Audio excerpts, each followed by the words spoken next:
The snow fell in thick, silent curtains the night they abandoned her.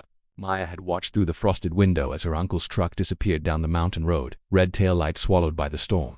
She was 17, too old for the foster system, they'd said, too much of a burden now that her aunt had passed. The cabin they left her in had no heat, no food, and a door that barely latched. They'd promised to come back in spring. She knew they wouldn't. The first 3 days blurred together in a haze of cold and hunger.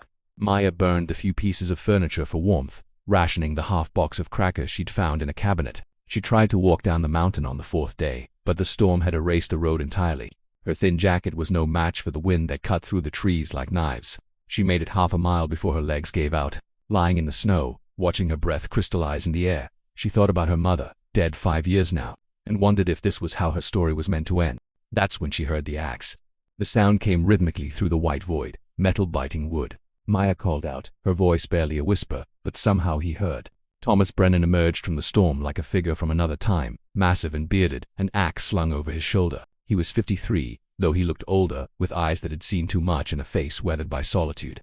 He'd been cutting firewood 300 yards from his own cabin when something, instinct, maybe, or fate, had pulled him in her direction. He didn't ask questions. He simply lifted her weightless frame into his arms and carried her through the storm. His cabin was small but warm, a single room with a wood stove that glowed like a heart in the darkness. He wrapped her in wool blankets, fed her hot broth, and watched as color slowly returned to her cheeks. Only then did he speak, his voice rough from years of talking only to trees. "Where were her people?" he asked. "Gone," she answered. The single word held everything. Thomas had come to this mountain 12 years ago to escape the world that had broken him. A logging accident had taken 3 men from his crew, men who'd been his friends, his brothers. He'd been the foreman, responsible for their safety, and though the inquiry cleared him of negligence, he couldn't clear himself. He'd walked away from everything, built this cabin with his own hands, and chosen a life where his decisions could only ever hurt himself until now. The storm raged for 6 more days. In that time, a strange peace settled between them. Maya learned that Thomas rose before dawn, that he carved small wooden animals by lamplight, that he'd once had a daughter who would have been close to Maya's age. Thomas learned that Maya had lost her parents to a car accident, that she loved to read, that she'd dreamed once of becoming a teacher. Neither spoke of the future. The present was enough. But the storm eventually ended, and with it came decisions. Thomas knew he should take her to town, to proper authorities, but he also knew what awaited her there, the same system that had failed her already, the same cold institutions that treated children like problems to be solved.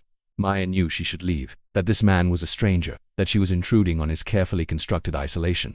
But something had shifted in both of them during those storm-locked days. On the morning the sky finally cleared, Thomas made breakfast in silence. Maya packed the few things she had. They were both preparing for goodbye when Thomas spoke. His voice cracked with disuse and emotion. He said he'd failed people before, that he'd run from responsibility.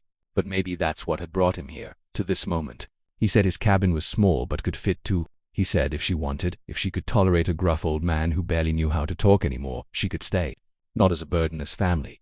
Maya's tears came hot and fast. She thought of all the places she'd never belonged, all the people who'd seen her as an obligation. And here was this stranger, this broken man who'd saved her life, offering not charity but home. She said yes. Spring came slowly to the mountain. Thomas taught Maya to split wood, to read the weather in the sky, to find peace in the silence. Maya taught Thomas to laugh again, to trust himself, to see that redemption wasn't something you earned but something you chose every day. He helped her study, buying books with money he'd saved over lonely years. She helped him heal, proving that choosing to care wasn't weakness but the bravest thing a person could do. 2 years later, Maya stood on a small-town stage accepting her high school diploma.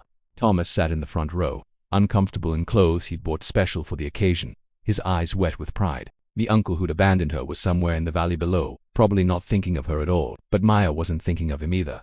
She was thinking of the man who'd found her in the snow, who'd been just as lost as she was, and how sometimes the people who save us are the ones who needed saving too. The mountains around them stood eternal and indifferent, but on that stage, in that moment, 2 people who'd been left behind by the world had found something the world could untake away. They'd found each other, and in doing so, they'd found themselves.